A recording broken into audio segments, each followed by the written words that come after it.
Morning everyone, it's Sunday here in Dartmouth. A typical Sunday. We walked to church in the snow. We came home and cleaned up some dog vomit. Then Ray cooked up some crepe Suzettes. And now I'm making this video. In case you're wondering about this object, yes, it's a hook. This hook came from the wreck of HMS Raleigh, which lies on the coast of Labrador in eastern Canada. And if you're wondering what the hook was used for, this hook was made of bronze, and that should be a tip.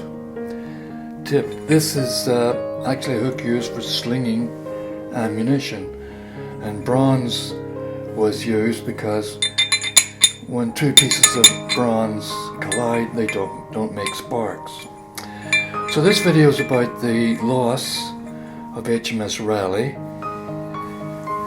on the coast of Labrador, and lots has been written about this. The main source could be this book by Richard Romer, Raleigh on the Rocks. Very comprehensive. Personally, I like to go to the primary documents, and my chief source of information was this. This is the court-martial for the naval officers who were involved in the loss of the ship. In fact, this is quite a bulky document. Lots of information. So, without any ado, let's take a look at this whole subject, the loss of the Raleigh. HMS Raleigh was a Hawkins-class heavy cruiser of the Royal Navy. Launched in 1919, she carried a crew of 690, displaced about 10,000 tons, and was armed with 7.5-inch guns. A 7.5-inch shell, incidentally, being the heaviest that could be loaded by a man. Early on in her career, she visited the east coast of North America, as we see in this photograph, and also reached the west coast, spent some time at Vancouver.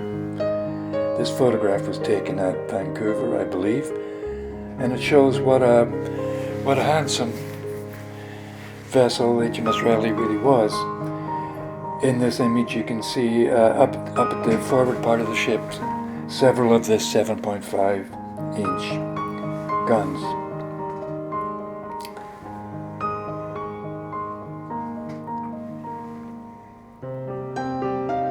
And this is a nice view of the bows of the ship, again taken at Vancouver. There were 5 ships in the Hawkins class, and 4 of them made it into World War II. One was lost quite early on, but the other ships, such as HMS Frobisher here, survived throughout the war and were actually very useful vessels. Frobisher, I think, was scrapped eventually in 1946. So in 1922, HMS Raleigh found herself in North America. Why was she there? Well, she was part of the North American and West Indies Station, which was a branch of the Royal Navy, if you wish. And the station was mostly run from Bermuda during the winter, but in the summer, headquarters would be moved to Halifax, and ships would be sailing around various ports in Atlantic Canada, supervising the fisheries, for example. So thus it was in 1922, Raleigh was on the west coast of Newfoundland.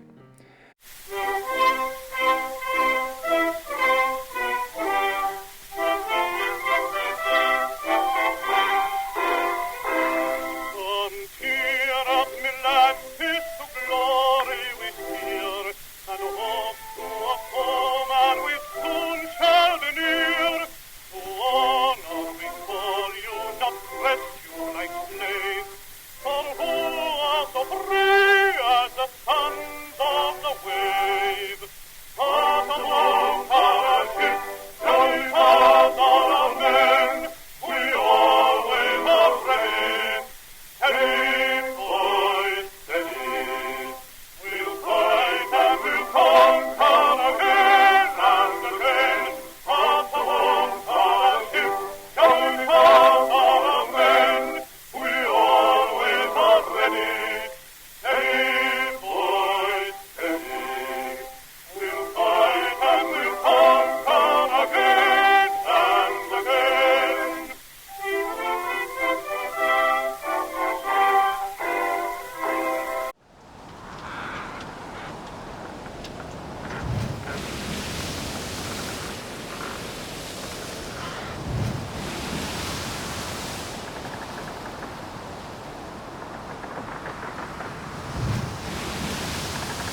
process of ascertaining what had happened at Point Amur and who was to blame began almost immediately. There was an inquiry at Forto aboard HMS Constance, a cruiser, with officers from both Cape Town and Calcutta present. And they came to the decision that there was blame attributable to the commanding officer and also to the navigating officer. What is interesting is that they also considered that there could be some blame attributable to Sub-Lieutenant Lamb, who, if you recall, was the officer of the watch at the time. Nevertheless, he was never charged, but we will hear what happened to him later in this video. So the courts-martial take place on October 1922, and they take place in the Naval Dockyard in Portsmouth on the South Terrace. During the prosecution of both officers, the prosecutors read this extract from the Gulf of St. Lawrence pilot, which pointed out that it was well known that there are dense summer fogs along the Labrador coast, that they cling close to the water and close to the coast, and that from a vessel's masthead the summits of Labrador hills can sometimes be seen above the fog. The second aspect in both cases concerned the position of Point Amur.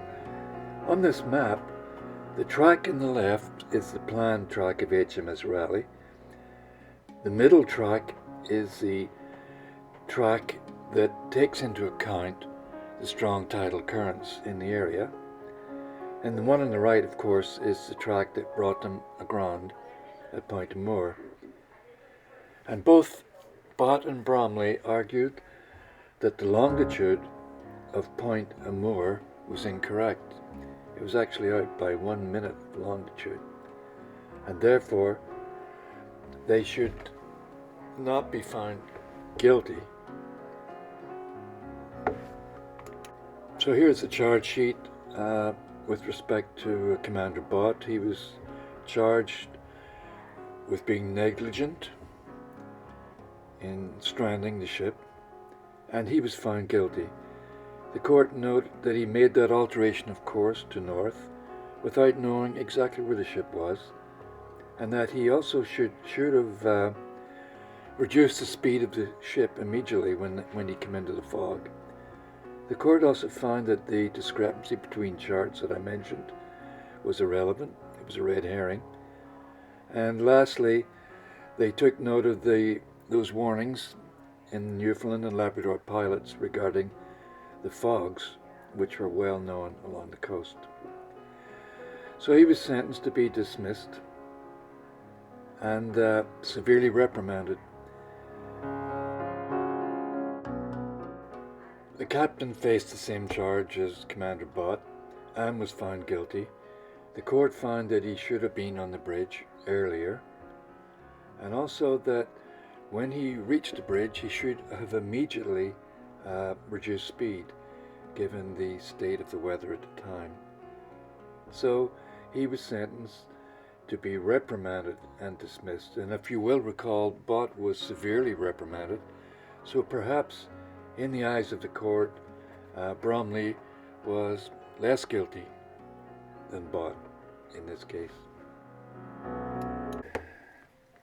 With their heavy guns removed, the wreck was quite a sight on the Labrador shore, and passing ocean liners would sail close by for the view, and it is reported that American passengers in particular had a good laugh at the Navy's expense.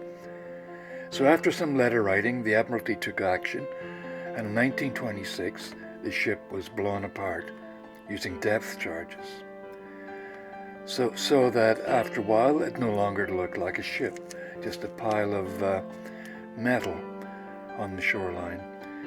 As regards the Americans making fun of the Navy, it's interesting to note that in 1923 9 American warships ran aground in fog on the coast of California, and a very similar situation to that of Raleigh. 23 sailors died and 7 vessels were completely lost. There is a curious postscript to the Raleigh story. In 1932, the SS Sandbeach, which had been engaged in salvage of metal from the wreck, sailed from Corner Brook in Bay of Islands, which was Raleigh's last port of call, went out into the Gulf St. Lawrence and blew up. So a good part of HMS Raleigh lies inside another vessel on the floor of the Gulf St. Lawrence. Finally, what happened to Bott and Bromley? Bott returned to naval service in World War II, as did Bromley, who's shown here in the left. Actually, Bromley had quite a long and interesting career. He became an admiral, a rear admiral on the retired list. Nevertheless, he never commanded a ship again, and I'm sure that the shame of having lost his vessel stayed with him until the day he died. Finally, you remember the young Sub-Lieutenant Charles Lamb, who was on the bridge at the time of the accident and who was the officer of the watch. He had a successful career. He eventually became the first Sea Lord and Chief of the Naval Staff, i.e. the head of the Royal Navy, in 1959. He had to retire early because of a heart problem and died in 1960. The Raleigh was lost because she encountered this mysterious bank of fog that was very, very low in the water and very, very close to the Labrador coast. Why was this? Well, there is an answer to that question. The cause of HMS Raleigh's demise was the Labrador Current. This is a river of cold water that flows down the east side of Canada, and a small branch of that current goes into the Strait of Belle Isle, as you see on this map, and flows along the north shore mainly. And as you see in this image, the cold water hugs the north shore, and consequently in summertime, when warm and moist winds are blowing from the south, they form a fog, a very narrow band of fog and not very deep that hugs the coast, and it was this fog that deceived those aboard the ship and caused its loss.